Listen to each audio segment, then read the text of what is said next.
선비를 찾아서. 오늘 이 시간에는 회헌 안향 선생에 대한 얘기를 해보겠습니다. 이 안향 선생은 고려시대, 그러니까 고종 30년 1243년이죠. 경상도 흥주 땅에서 태어났습니다. 이 흥주랄 같으면 지금 같으면 경상북도 영주시 순흥면을 가리킵니다.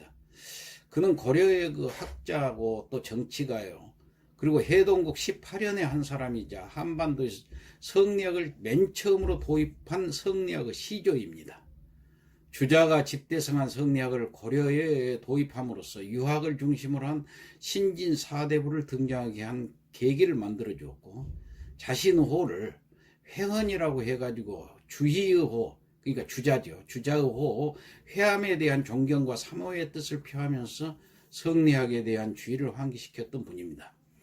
이 안향 선생을 시작으로 해서 신진 사대부 정계 등장은 질서가 무너져가던 그 고려를 업고 신진 조선을 건국하는 주요 동력이 되었으며, 성리학의 이념을 중심 이념으로 삼은 그 조선이 들어서자 도학의 시조로 받들어지고 문묘의 제한까지 되었던 것입니다. 안향 후손들은 조선시대에도 흥성했으며 지금은 순응안씨 후손들에 이르기까지 유학의 일가로 이름을 남길 수 있었던 것입니다. 원래 그의 이름은 안유였습니다. 어려서부터 명석하고 학문에 밝아서 고려 원종 1년, 그러니까 1260년에 문과에 급제해가지고 18살의 나이로 교서랑이라는 벼슬에 임명이 되었던 것입니다. 이 무렵에 그는 이름을 고쳐서 향이라고, 그래서 안향 선생이다 이렇게 불리고 있습니다. 충렬왕 1년인 고려 충렬왕 1년인 1275년에 상주 판관으로 부임해가지고는 무당들의 행패가 아주 심했습니다. 무당들이 미신을 이용해가지고 백성들을 수탈하면서 재산을 축적했던 것이죠. 이에 이 안향은 미신을 타파하고 풍속을 쇄신시키기 위해서 무당들을 잡아다가 엄히 다스렸. 그래가지고 다시는 그 사특한 농간으로 백성들을 현혹시키지 못하게 하면서 상주의 풍속을 아주 바로잡았던 것입니다. 이후에 승승장구하여 동지공거를 거쳐가지고 부지밀직사사라는 벼슬까지 올라갔습니다. 그 1304년 6월에 대성전이 완성되자 중국에서 공자를 비롯한 성인들 화상을 구해와가지고 여기 그 대성전에다 다 모셨던 그런 분입니다. 관직에서 물러난 지 2년이 지난 1306년 충렬왕 포기 7년에 이제 64세를 일기로 그 개경이죠. 송도 그 자택에서 세상을 떠났습니다. 안향이 세상을 떠나자 국자감과 사학 12공도 생도들이 모두 소복을 입고 안향의 가는 길을 마중했다고 그렇습니다. 이 안향이 세상을 떠난 뒤에 충렬왕은 직접 그 장단, 지금 경기도 장단군이죠.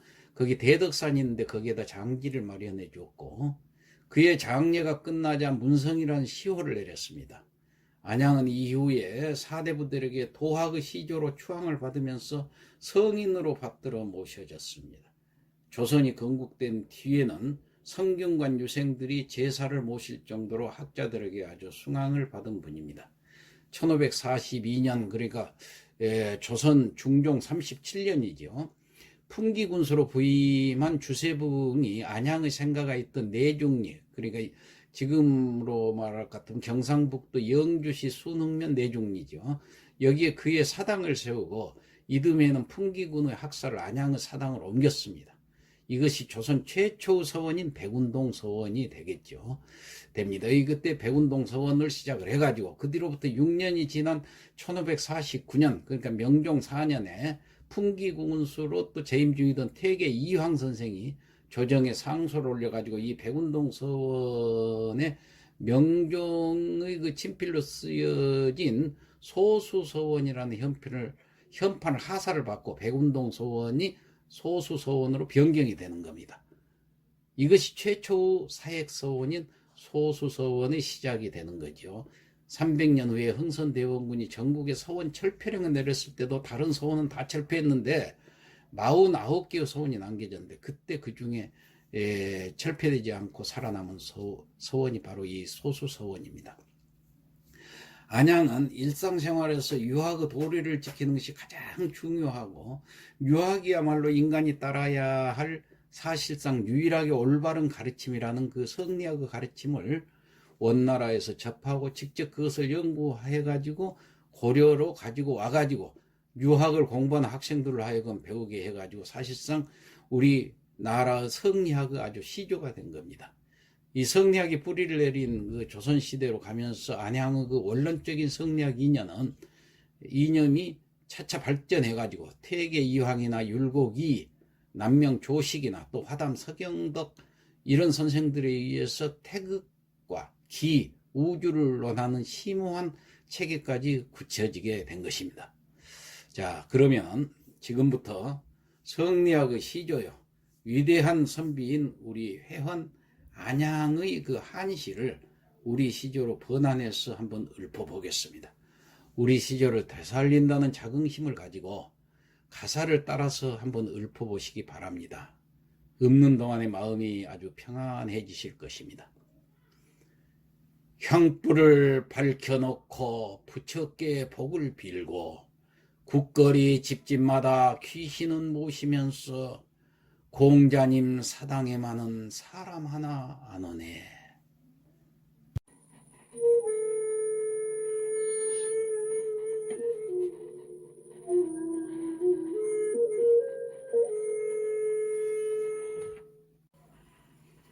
향불을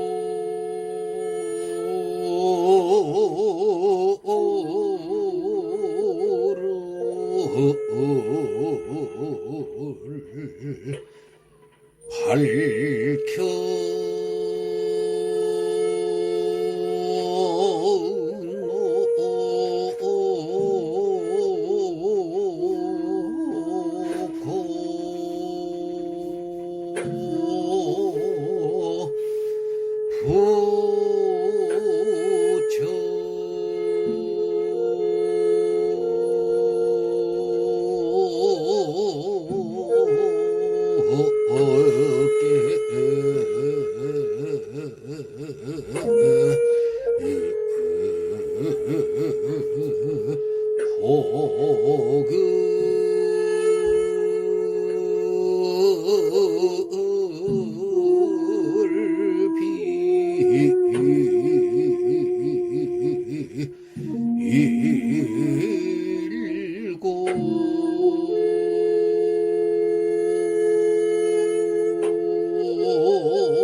사동